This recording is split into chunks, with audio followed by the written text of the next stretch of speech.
आज उसको जितनी गालियां पड़ रही हैं और पीटीआई हम्म दे रहे हैं, हम्म माजी में इसकी मिसाल किसी भी आर्मी चीफ पे नहीं मिलती। नहीं। आप लोग को शर्म नहीं आती इन लोगों को कि ये एस्टेब्लिशमेंट से 20 सीटें मांग रहे होते हैं? हजारों लोग निकले और उन्होंने किस तरीके से डायरेक्टली और इनडायरेक्टली आर्म फोर्स के टॉप लेवल को निशाना बनाया।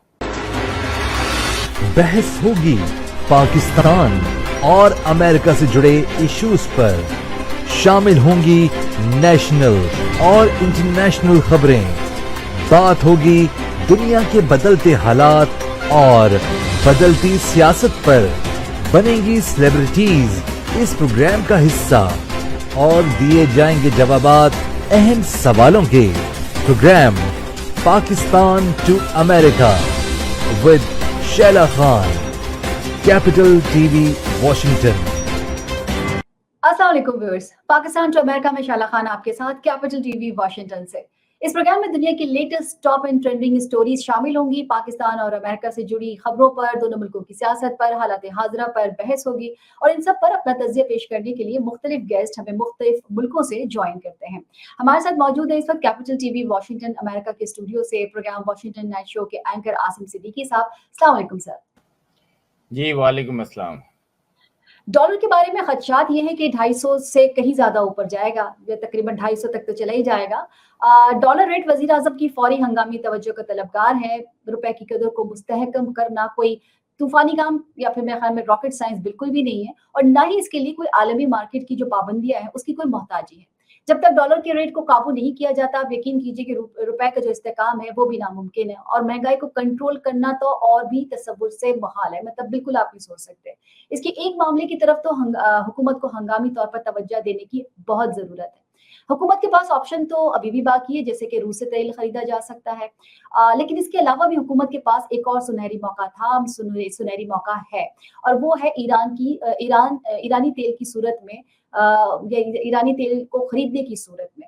अब वजीर खारजा जो बिलावल भुट्टो जरदारी है, ईरान के दौरे पर मौजूद रहे, उन्होंने विजिट किया था वहाँ का। इसके साथ साथ आप कह सकते हैं कि इस मुख्तलिफ हवालों से इंतहाई मस्बत या मददगार साबित हो सकता था उनका ये दौरा, लेकिन बहरहाल नहीं हो सका। मुश्किल फैसले लेने में ताखीर का खमियाजा आज पाकिस्तान की आवाम को एक यकमुश्त कीमतों और महंगाई जो है उसके उसके हौलनाक इजाफे की सूरत में बर्दाश्त करना पड़ रहा है। आसिम साहब, मैं बात करूंगी आपसे कि सवाल आपसे ये कि मखलूत हुकूमत के कयाम के साथ ही मुश्किल फैसलों का एक तसलसल था, उसे शुरू हो जाना चाहिए था, मगर पहले इस हुकूमत ने मुश्किल फैसले में ताखिर इसलिए की गारंटी मांगते रहे, और अब इन्हें हुकूमत की मयार पूरी करने की जब गारंटी मिली तो उस वक्त तक बहुत देर हो चुकी थी। मगर अब ताखिर का सबब क्या है? अब अगर मैं बात करूं तो अब ताखिर का सबब क्या है? इनकी नाअहली कह सकते हैं। देखें, सबसे पहले आपने जो डॉलर की बात की, हम्म, डॉलर बढ़ेगा नहीं बढ़ेगा, डॉलर बढ़ेगा तो मुश्किलात भी बढ़ेंगी, ये भी आप ठीक साथ है। साथ याद रखें कि हम्म, ऐसा नहीं है कि, और हम बहुत बहुत कुछ एक्सपोर्ट नहीं कर रहे। हम्म, हमें आईटी के प्रोफेशन में जो है आना पड़ेगा, और जैसे इंडिया जो है इस वक्त हम्म, बिलियंस ऑफ डॉलर जो है वो हम्म, सिर्फ आईटी सॉफ्टवेयर एक्सपोर्ट कर रहा है हम्म, दुनिया में। तो और पाकिस्तान में मैं समझता हूँ कि बहुत सारे ऐसे लोग हैं जो कि हम्म, ये काम बड़े आसानी से कर रहे हैं। बल्कि अगर आप ffc.com पे जाएं, जो हम्म, कि फौजी फाउंडेशन कंपनी है, और आपको हम्म, पता है उन्होंने भी हम्म, आईटी कंपनीज खोली हुई हैं, तो उनकी वेबसाइट पे लगा हुआ है, लेकिन वो शायद टैक्स नहीं देते हैं। तो अच्छा। ये जो पाकिस्तान की जो बड़ी 100 कुछ कंपनीज हैं, इनको टैक्स फ्रेम में लेकर आए। इमरान खान ने शायद इनको भी टैक्स फ्री कर दिया है। हाँ। पाकिस्तान की हर कंपनी जो है, हम्म, हर वो टैक्स फ्रेम में होनी चाहिए, चाहे वो फौज चलाए। आप फौज को वापस कर दें उनका टैक्स, लेकिन उसे उनको टैक्स जरूर देना है। टैक्स ठीक से है। कोई एक बंदा भी जो है, कोई एक कंपनी भी जो है वो हम्म, अलग नहीं होनी चाहिए, उसे देना है टैक्स। पहली बात तो सही। ये एक। ठीक है। लेकिन पाकिस्तान के अंदर कभी ऐसा होगा नहीं, क्योंकि पाकिस्तान हम्म, के अंदर हुकूमत कौन चला रहा है ये हम्म, आप सबको पता है। किस हम्म, तरीके से एक हुकूमत जो कि बाकायदा तौर पे लेकर आई गई, हम्म, बाकायदा तौर पे कहते हैं कि 2018 में इलेक्शन हुआ, उसमें हम्म, इंटरफेरेंस भी थी, और इमरान हम्म, खान को साबुन की दीवार पे लाया गया 4 या 5 वोटों से, हम्म, ऊपर के डिफरेंस से, हम्म, ताकि किसी भी जमात को, चाहे वो एमक्यूएम हो, बाब हो और दूसरी जमातें हों, को खट से इशारा मिले और वो वहाँ से निकलें और हुकूमत गिरा दी जाए। ठीक है। लेकिन 1.5 साल पहले एकदम उनको ख़्याल आया कि नहीं, ये तो हमने गलत फ़ैसला कर दिया इमरान खान को लाने के लिए, ठीक है। क्योंकि अब इमरान खान तो हमारी जड़ें पकड़ रहा है। उसको पता चल गया है कि ये पाकिस्तान तरक्की क्यों नहीं कर रहा। ये तो गड़बड़ हो गई है। उन्होंने बाकी बकौल लोगों के कि जी वो दिमाग में बिठा दिया है, चोरों को जमा किया, 11 जमातों को जमा किया। उन्होंने कहा जनाब देखें, अब मुल्क तो आपके हाथ में, हमारा तो रोटी खत्म हो जाएगी, हमारी अय्याशियाँ खत्म हो जाएंगी, अब आप आ जाएं, हम आपको पूरा सपोर्ट करेंगे। ये अमेरिकन रेजीम और ये सारी चीजें तो बहुत बाद में आपने उसको वो बनाया, और उसके बाद बनाने के बाद फिर आपने गायब भी कर दिया, क्योंकि आपको पता है कि ऐसी कोई हरकत नहीं हुई है, कोई ऐसी बात नहीं है। सही। तो पहले भी फौज के फैसले जो है दुनिया में कौन करता था, वो इमरान खान कहते थे कि 20,000 लोग निकल आए तो फौजी जनरल का पेशाब निकल आता है माजरत के साथ, ये अल्फाज थे आपके। तो आज तो 20,000 क्या 20 लाख लोग भी निकल आते हैं तो कुछ नहीं होता। तो इससे ये तो साबित हो गया कि जो इस मुल्क में हैं वो फौज के लोग हैं, और फौज हमारे यहाँ अलग अलग चीफ नहीं है, एक ही चीफ है, चीफ जनरल बाजवा साहब। आज उसको जितनी गालियां पड़ रही हैं और पीटीआई दे रहे हैं, माजी में इसकी मिसाल किसी भी आर्मी चीफ पे नहीं मिलती। और इसकी वजह यह है कि आज वो खुल के एक्सपोज हो गए हैं कि इस मुल्क को चलाने के लिए वो क्या कुछ नहीं कर सकते। वो आज हुकूमत ला भी सकते हैं, हुकूमत गिरा भी सकते हैं, और माजी में ऐसी बहुत सारी मिसालें आपको मिलेंगी कि वो हुकूमत लाए भी, गिराया भी, और अपनी मर्जी से जो है वो हुकूमत पाकिस्तान पे ही नहीं करते हैं, पाकिस्तान की पॉलिटिक्स मतलब फॉरेन सर्विसेज में घुसे हुए हैं। पाकिस्तान का जो पूरा सिस्टम है उसके अंदर उन्होंने इतनी जगह वो कर ली है कि आप कोई इदारा हमें पसंद ही नहीं आता, ना हमें पुलिस पसंद आती है, ना हमें फौज पसंद, वो आईबी पसंद आती है। हम आईबी के इख्तियारात उठा के आईएसआई को दे देते हैं। मेरा ख्याल है कि बूट पॉलिश की वो इंतहा है शहबाज शरीफ, जिन्होंने आज और जो फैसले उन्होंने किए हैं वो इस बिल्कुल खुल के सामने आ गए हैं इसी प्रोग्राम में। आप मुझे मतलब सिविलियन इदारों के बंदे जो है वो अब फौज जो है वो वहां पर सिलेक्ट करेगी, वो देखेगी, वो वहां पर उनको चेक करेगी, तो ये हालत है। आसिफ साहब, दोबारा सवाल पे मैं आती हूँ। पाकिस्तान ने 34 नुकात पर मुश्तमिल 2 अलग इलेक्शन प्लान की तमाम शराइत पूरी कर ली। फैटफ की बात करें तो कोरोना की सूरत हाल का जायजा लेने के बाद वो पाकिस्तान का दौरा करेंगे, ठीक है, और उसके बाद पाकिस्तान को ग्रे लिस्ट से निकालने की उन्होंने कहा है कि हम निकाल भी देंगे। पाकिस्तान की जानिब से की गई जो इस्लाहात और पाकिस्तान की जो सलामती और इस्तेहकाम के लिए बड़ी जरूरी थी, जो कि सही बात हुई, और बिलाशुबा अस्करी इदारों की अगर हम बात करें तो उनको ये क्रेडिट जाता है, और उस वक्त की हुकूमत जो पीटीआई उसको भी जाता है, क्योंकि 3.5 साल जो है वो काम भी हुआ। अब मैं पूछने ये चाह रही हूँ कि फैटफ कामयाबी पर शहबाज शरीफ ने बिलावल भुट्टो को मुबारकबाद दी, फिर बिलावल भुट्टो ने नवाज शरीफ को दी, नवाज शरीफ की मौलाना साहब को मुबारकबाद हुई, मौलाना की जरदारी को हुई, और फिर जरदारी से शहबाज शरीफ साहब को हुई। अब मसला ये है कि लोग भी परेशान है, मैं भी हूँ, खुद मैं भी वीडियोस देख चुकी हूँ अखबारात में, या वैसे भी खबरें आपकी तक भी और मुझ तक भी पहुंचती है। अवाम थोड़ी कंफ्यूजन, मैं भी कंफ्यूज हूँ, उसको थोड़ी सी कंफ्यूजन दूर कीजिएगा। फैटफ कामयाबी पर मुस्लिम लीग नून, पीपल्स पार्टी और मौलाना जो है, इनके जो लोग हैं वो मुबारकबाद क्यों दे रहे हैं और ले भी क्यों रहे हैं, क्रेडिट क्यों ले रहे हैं वो? और फैटफ कवानीन के बदले, क्योंकि इन लोगों ने क्या किया था कि फैटफ कवानीन के बदले नैब कवानीन की जो तरमीम थी उसकी सौदेबाजी करने की भी कोशिश की थी, और फैटफ कवानीन मंजूरी के बाद पार्लियामेंट से वॉकआउट भी करके गए थे, अक्सरियत तो वोट ही नहीं डाला था। तो फिर इनके दौर में आप कह लें कि इस दौर में पाकिस्तान फैटफ में फंसा भी था, तो क्या मतलब ये एक दूसरे को मुबारकबाद देना सही बनता है, या मतलब ये तो है तो क्रेडिट ये इमरान खान का जो 3.5 साल मेहनत की। एक बड़ा अच्छा जुमला इमरान खान का मशहूर था कि क्या हम गुलाम हैं? जी आप गुलाम हैं, क्योंकि आपकी जो हरकतें हैं वो गुलामों वाली हैं। पाकिस्तानी हमेशा जो है वो रियासत के अंदर रियासत, ये मैंने ही नहीं कहा, बल्कि आपको याद होगा कि बहुत सारे लोगों ने यही कहा कि रियासत के अंदर एक और रियासत है। तहमीना दौलताना ने सबसे पहले टीवी पे बैठ के यही कहा था कि आज हम एक रियासत के अंदर रियासत जो है पाकिस्तानी फौज चला रही है। तो अगर एक शख्स की बेल करवाई जाती है और वो बेल जो है वो किसी दूसरे दौर में कबूल होती है और बंदा बाहर आता है तो मुबारकबाद तो देनी पड़ती है ना।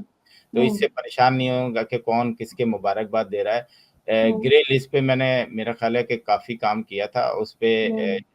ये नवाज शरीफ के दौर पे नहीं बल्कि इमरान खान के दौर में आई थी ग्रे लिस्ट। जब इमरान खान हुकूमत में आए थे तो वो इस ग्रे लिस्ट में गए थे। इससे कोई फ़र्क नहीं पड़ता, मेरा नहीं ख्याल कि बहुत सारे ममालिक, ईरान भी है और बहुत सारे ममालिक ग्रे लिस्ट में हैं, ब्लैक लिस्ट में भी हैं। असल में जो आप फैसले करते हैं वो आपके मुल्क के लिए होते हैं या आप दूसरे मुल्क की गोद में बैठकर उनके मफादात से खेल रहे हैं। पाकिस्तान की बदकिस्मती ये है कि पाकिस्तान में जो भी फैसले होते हैं वो अपने मुल्क की मफादात में नहीं होते, वो दूसरे मुल्क, कभी हम चाइना को क्रेडिट देने लगते हैं, कभी हम अमेरिका को देने लगते हैं, कभी हम एकदम जाके जो है सबको पीछे छोड़ के और जाके बैठ जाते हैं, रशिया की गोद में बैठ जाते हैं। फिर वो एक बहुत बड़ा क्वेश्चन मार्क शुरू हो जाता है।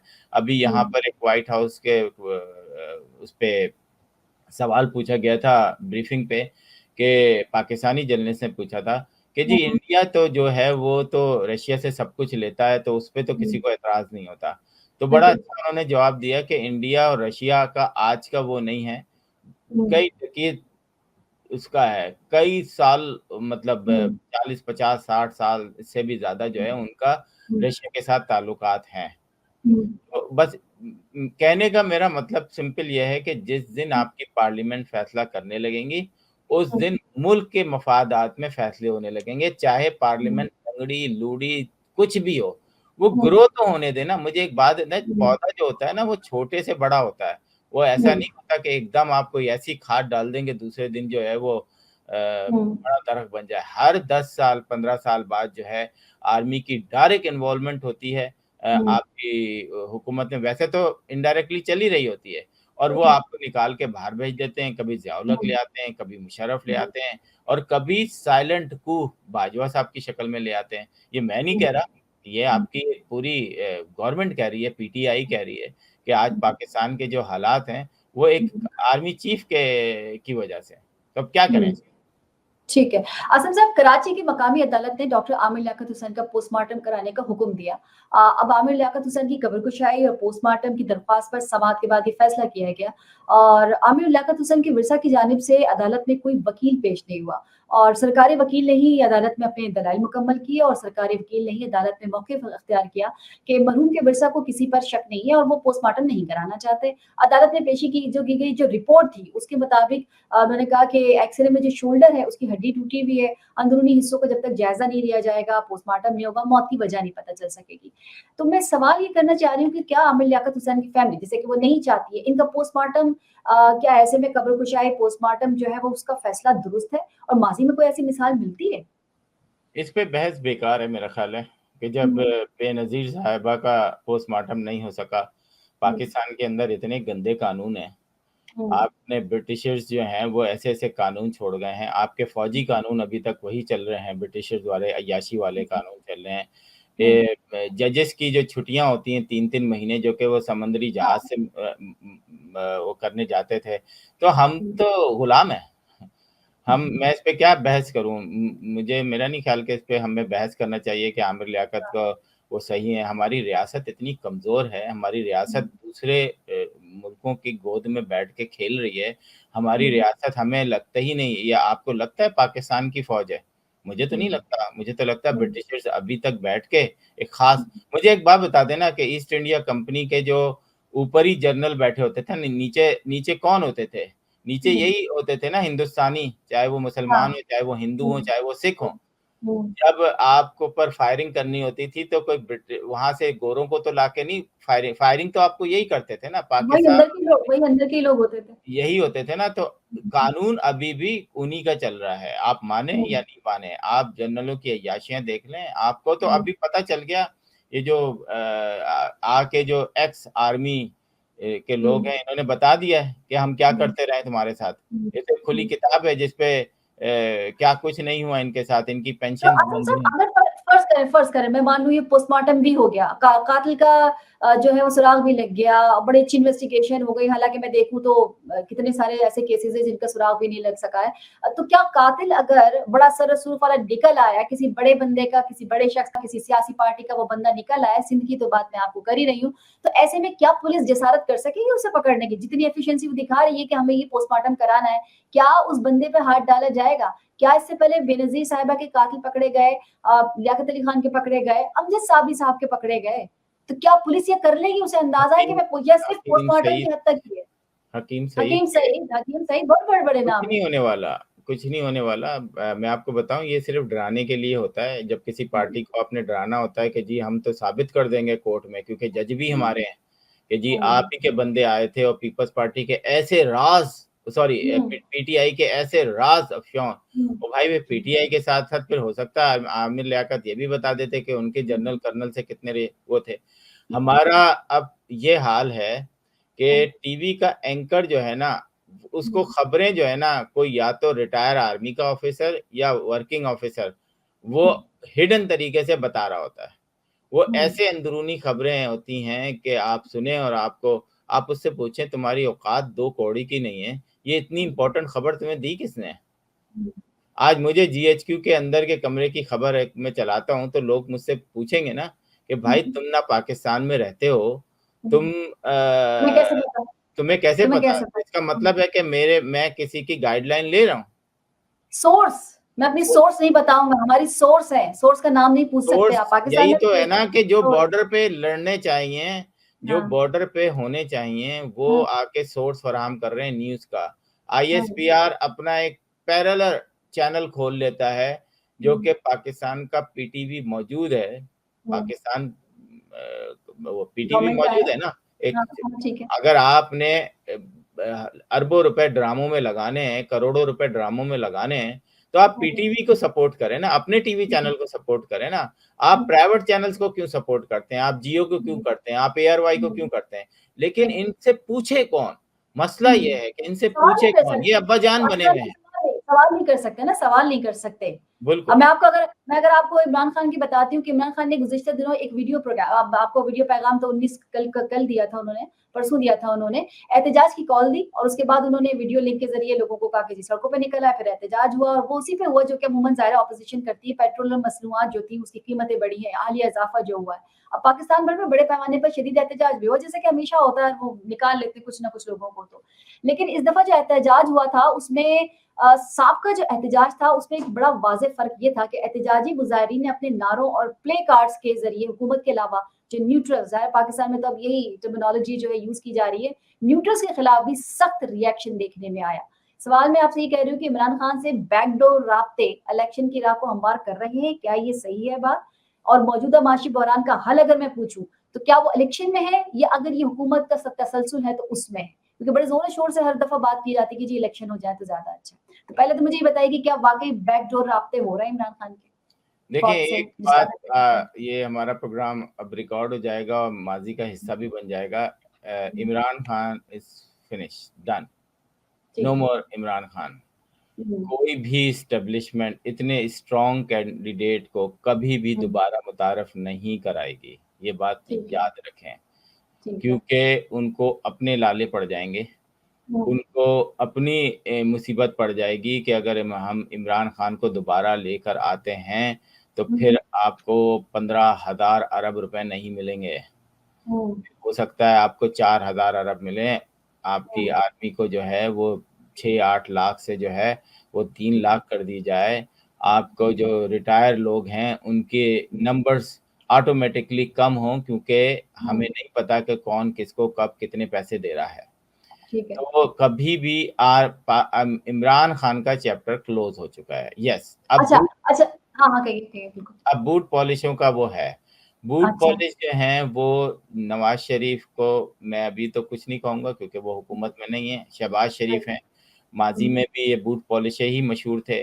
आज भी जो है इनके फैसले, इनकी चीज़ें लगता है कि पूरा झुकाव उसी तरफ है। ठीक तो है। ये और पंजाब के हर दूसरा घर जो है पाकिस्तान आर्मी का कोई ना कोई फ़र्द जो है हुँ, उसमें आर्मी में मौजूद है। तो ठीक ये है। उन्हीं को लेके चलेंगे, उन्हीं के हुँ, साथ जरदारी साहब जो हैं वो कहेंगे बाबा मुझे सिंध दे दो, बस मुझे सिंध चाहिए। नहीं, अभी उन तो उन्होंने मांगी है 20 के करीब, 20 या 30 के करीब उन्होंने सीटें जो है वो एस्टेब्लिशमेंट से मांगी है। जाहिर है जो उनको लेकर आए कि जी आप हैरत मुझे होती दे है, दिए। आप लोग को शर्म नहीं आती इन लोगों को कि ये एस्टेब्लिशमेंट से 20 सीटें मांग रहे होते हैं। मतलब ये फिर मेरे मुंह से सर उनको शर्म क्यों आएगी? अब देखिए इतनी सारी जब पूरी जमातें 11 की 11 जमातें एक साथ हैं, हुकूमत कर रही हैं। जरदारी साहब के पास एक भी सीट नहीं थी, सिंध की हुकूमत थी, कहाँ वो फेडरल में आ गए, तो वो और किससे मांगे? जब उनको लाने वाले यही लोग हैं तो वो इन्हीं से मांगेंगे ना। अच्छा, वो इमरान खान का हशर देख चुके हैं, इमरान खान का हशर देख चुके हैं कि अगर जरा सा भी कुछ बोला तो फिर वो बाहर हो जाएंगे, तो ये रिस्क कौन बस लेगा? इनको सिंध दे दो, उनको पंजाब दे दो, बलूचिस्तान का कुछ पता नहीं है, फाटा जो है वो। लेकिन ये खबर भी है कि जो पीटीआई है उसमें 3 ग्रुप्स हैं। एक कहता है कि जी मफाहमत की राह अख्तियार कर लीजिए एस्टेब्लिशमेंट से, एक कहता है कि जी मज़ाहमत की राह अख्तियार कर लीजिए, और एक कहते हैं कि जी ज़रा न्यूट्रल रहना चाहिए, 50-50, जहाँ आपका मतलब हो तो ज़रा आप आँखें भी दिखा दें और जहाँ मतलब हो तो आप ज़रा लेट भी जाएँ। तो कुछ इस तरह के 3 ग्रुप्स हैं, ऐसा ही है? देखें, एक तो वो ग्रुप है हुँ, जो हमेशा फ़ौज का वफ़ादार रहा है, वो अमेरिका में भी बहुत है, वाशिंगटन हुँ, में भी बहुत है। ठीक है। और वो अमेरिका जब भी एक जमात के खिलाफ दूसरी जब यहाँ पर व्हाइट हाउस के सामने प्रोटेस्ट होते थे, तो बाकायदा एक हुँ, ग्रुप ला के बिठाया जाता था कि जनाब इसके खिलाफ निकालो, इसके खिलाफ, और वही लोग नून में थे, वही ठीक है। लोग काफ में थे, वही लोग जो है वो हुँ, पीटीआई में आए हैं। ये हुँ, मफाद परस्त ग्रुप है। ये हुँ, कुछ लोग हैं जो कि मफाद परस्त ग्रुप है, जो कि सिर्फ फौजियों के साथ, और वो फौजी उनको क्या देते हैं वल्लाह आलम। हुँ, वो अमेरिकन सिटीजन हैं, अमेरिका में हुँ, रहते हैं, अमेरिका में खाते हैं, लेकिन हुँ, पाकिस्तानी फौज के साथ उनकी बड़ी हमदर्दी है। मैंने ठीक है। कई आर्टिकल भी इस पे लिखे थे, जब मुस्लिम लीग हुँ, नून का, पीपल्स पार्टी का, एमक्यूएम हुँ, का, पीटीआई का जब प्रोटेस्ट हुँ, होते हैं तो हमें पता चल जाता है कि कौन किस कहाँ के बैनर छप के आ रहे हैं, कौन फैसिलिटेट कर रहा है। तो ये सारा सिर्फ उन जगहों पर होता है जहाँ एम्बेसीज या कौंसल जनरल के ऑफिसेज हों। बाकी हुँ, सुकून से रहते हैं, बाकी पाकिस्तानी कम्युनिटी को कोई परेशानी नहीं है। तो ये सही है। चंद लोग, दर्जन भी हो सकते हैं, 100 भी हुँ, हो सकते हैं, ये हुँ, मफ़ाद परस्त ग्रुप है। मतलब ये हुँ, अपने मफ़ाद के लिए कुछ भी कर सकते हैं। इनसे ना पार्टी हुँ, से मोहब्बत है इनको, कल कोई नई हुँ, पार्टी आएगी उसमें जॉइन कर लेंगे। फिर एक हुँ, दूसरा ग्रुप आता है जो कि प्रो इमरान खान, जो कि वो हुँ, 50-60s का जो औरतें हैं, जो क्रश है जिनका था इमरान खान के ऊपर अपने ज़माने में, वो हुँ, पसंद करती थी। उन्होंने अपने बच्चों को भी ट्रेन कर लिया है कि हुँ, जनाब ये इमरान खान है, यही इसको निकाल सकता है। और हुँ, वो एक ऐसा वो है जो कि इमरान खान अच्छा हो, बुरा हो, सही हुँ, बात करे, खराब बात करे, और ज़्यादातर उनमें से किसी का भी कभी माज़ी में कोई ताल्लुक नहीं रहा किसी जमात से। वो प्रो ठीक है। बिल्कुल इमरान खान है, और वो हुँ, हर तरीके से इमरान खान के साथ चल रहे हैं। ठीक है। एक और से ऐसा ग्रुप इन्हीं में से एक ऐसा ग्रुप निकला है, हुँ, जो तीसरा ग्रुप हम कहते हैं, जिसने हुँ, आर्मी के खिलाफ एक्शन लिया है। उनको हुँ, सख्त नाराज़ हैं वो, जो हुँ, इस तरीके से उनको निकाला गया है। वो हुँ, कहते हैं हम एक इलेक्टेड गवर्नमेंट थे और हमें इस तरह बाहर निकाल के फेंक दिया। हम इस हुँ, आर्मी को नहीं छोड़ेंगे, हम भी इस बाजवा को नहीं छोड़ेंगे।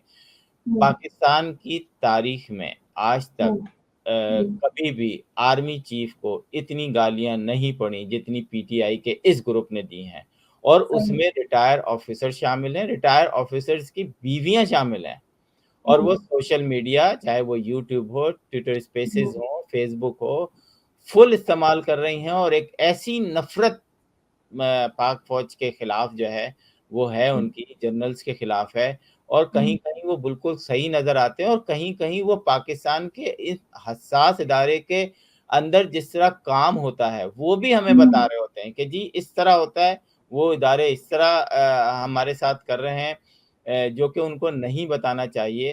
और हुँ, आपको याद होगा कि माज़ी में अभी थोड़े अरसे पहले ही लोगों की पेंशन्स भी रुकी हैं, लोगों को पकड़ने के लिए घर पे छापे भी मारे गए हैं, और कुछ लोग हुँ, रातों-रात जो है पाकिस्तान से निकल गए, जो कि हुँ, आर्मी के मेजर, कर्नल, ब्रिगेडियर के ओहदे तक थे।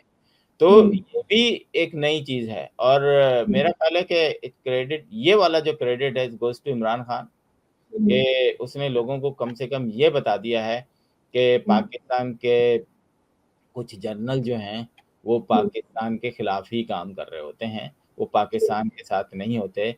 ये उनका मौक़िफ़ है, मेरा नहीं है। मैं मतलब मेरे पे वो ना लगे, लेकिन उन्होंने अपने लोगों को ये बताने की पूरी कोशिश की है और आज आपने देखा कि कराची से लेकर लाहौर, पेशावर, पिंडी, पता नहीं कहाँ-कहाँ हज़ारों लोग निकले और उन्होंने किस तरीके से डायरेक्टली और इनडायरेक्टली आर्म्ड फोर्सेस के टॉप लेवल को निशाना बनाया।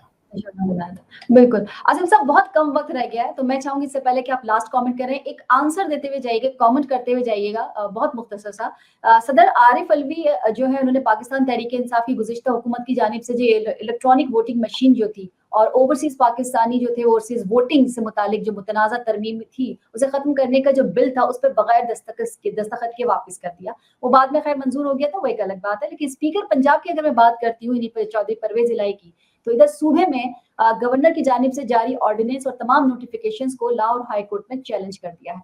ऑर्डिनेंस से सेक्रेटरी असेंबली के इख्तियारात महदूद करके जो एक इजलास नोटिफाई या डी नोटिफाई करने का इख्तियार जो सेक्रेटरी कानून को दिया गया था, वो भी कहते हैं कि आइन के खिलाफ वर्जी है। सिर्फ पूछना मैं ये चाह रही हूँ कि इस वक्त वफाक और सूबा पंजाब में घमसान की कानूनी जंग जारी है, फातेह कौन होगा इसमें? जिनका जिक्र अभी इससे पहले मैंने किया था ये फातेह वही होंगे। देखिए, जो फातेह होने के लिए आए हैं ना, जिन्होंने क़यामत तक पाकिस्तान को रखने का वादा लोगों के दिलों में दिलवाया है, जो और ये साथ-साथ कहने के साथ कहते हैं पाकिस्तान को जो है वो खतरा है, हमें पैसे दो। पाकिस्तान को खतरा है, हमने ये जहाज़ खरीदना है, हमने ये मिसाइल खरीदना है, हमने ये करना है, हमने वो करना है, हमने पोलो ग्राउंड बनाने हैं, हमने गोल्फ कोर्सेज़ बनाने हैं, हमने डीएचए बनाने हैं, हमने अस्करी बनाने हैं, हमने वो प्राइवेट कंपनीज़ और ऑर्गेनाइज़ेशन बनाने हैं। तो बिल्कुल फैसले वहीं से आते हैं। अब तो सबको पता है, मैं क्या बोलूँ अब तो देखें मैं इसी प्रोग्राम में जब कहता था तो कुछ लोग जो मेज़बान होते थे वो कहते थे यार आसिम साहब आप क्या बात कर रहे हैं, आप हमें मरवाएँगे। अब तो सब यही कह रहे हैं। मैं तो बिल्कुल मतलब बाइज़्ज़त बरी हो गया। मैंने तो कभी इतने गंदे अल्फाज इस्तेमाल नहीं किए जो आजकल लोग खुद पाकिस्तान के अंदर बिल्कुल, बिल्कुल सही कहा आपने। आपने इस दफ़ा मैंने आपको इसीलिए कहा था कि इस दफ़ा कि आपने अगर प्ले कार्ड देखे हो, चलिए वो प्ले कार्ड से छोड़ दीजिए, आप यूट्यूब उठा के देख लीजिए, आप ट्विटर उठा के देख लीजिए, आप फेसबुक उठा के देख लीजिए, सोशल मीडिया पे उठा के देख लो, जैसे आप कह रहे हैं टीवी हो, किसी जगह हो, इवन कि आम किसी को उठा के पूछ लें, तो वो जिस तरह के सवालात के जवाबात देता है, जिस तरह के नाम से वो मुखातिब करता है, वो भी बड़ी तकलीफ है। चला स्पेसिस पे एक कर्नल साहब थे, उन्होंने मुझे कहा तू पाकिस्तान आ मैं देखूँगा, ये ऐसे अल्फाज थे उनके। तो मैंने उनसे यही कहा कि यार मतलब आप जो पाकिस्तान में जाएगा आप फिर बदला लोगे क्या? तो क्योंकि मैंने क्रिटिसाइज़ किया था कि भाई एस्टेब्लिशमेंट को ये नहीं करना चाहिए और वो उस वक़्त मुहिब्बे वतन पाकिस्तानी थे। अभी वही शख्स जो हैं वो मुल्क से भाग गए हैं क्योंकि उन्होंने एस्टेब्लिशमेंट के खिलाफ बहुत सारी बातें की, आर्मी के खिलाफ बहुत सारे बातें की। तो अब मुझे बताएं ना कि वो कहते हैं ना घर को आग लगी घर के चिराग से, तो वो जिस चीज के लिए मुझे मार रहे थे आज खुद इसी में फंस गए। तो उनको पता चला कि अच्छा ये तो बोलना ही नहीं चाहिए था, कुछ अल्फाज पाकिस्तान के अंदर नहीं बोलने चाहिए। तो आज उनको ये अंदाजा हो गया, तो हमारी सफोई में आके खड़े हो गए। चलिए आपकी दोस्ती हो गई उनसे? नहीं दोस्ती क्या हुई, वो ऐसे लोग देखें ऐसे लोग कभी दोस्ती के वो नहीं होते जो कि सही को सही ना कहें। वो सिर्फ देखें कि किस वक्त सही को सही कहना है। जब वक्त का तायुन आप खुद करें तो उसका मतलब है कि आप में प्रॉब्लम है, आप दोस्ती के काबिल नहीं है। सही। Thank you so very much Asim साहब, बहुत बहुत शुक्रिया, अपना कीमती वक्त आपने हमें दिया। और इसके साथ ही प्रोग्राम का वक्त खत्म हुआ। इससे पहले कि अपने नाज़रीन से हम इजाजत चाहे, वही बात जो मैं हमेशा कहती हूँ कि सोशल मीडिया प्लेटफॉर्म पर कैपिटल टीवी वॉशिंगटन के फेसबुक पेज को लाइक कीजिएगा, यूट्यूब चैनल को सब्सक्राइब कीजिएगा और कैपिटल टीवी वॉशिंगटन की जो एप्लीकेशन है उसे जरूर इंस्टॉल कर लीजिएगा ताकि दुनिया में किसी भी जगह हो आप हमारे प्रोग्राम्स को देख सकें। जिंदगी ने वफा की तो इंशाल्लाह दोबारा आपसे मुलाकात होगी, तब तक के लिए शाला खान को इजाजत दीजिए। फी अमान अल्लाह। बहस होगी पाकिस्तान और अमेरिका से जुड़े इश्यूज पर, शामिल होंगी नेशनल और इंटरनेशनल खबरें, बात होगी दुनिया के बदलते हालात और बदलती सियासत पर। बनेंगी सेलिब्रिटीज इस प्रोग्राम का हिस्सा और दिए जाएंगे जवाबात अहम सवालों के। Program Pakistan to America with Shaila Khan, capital TV, Washington.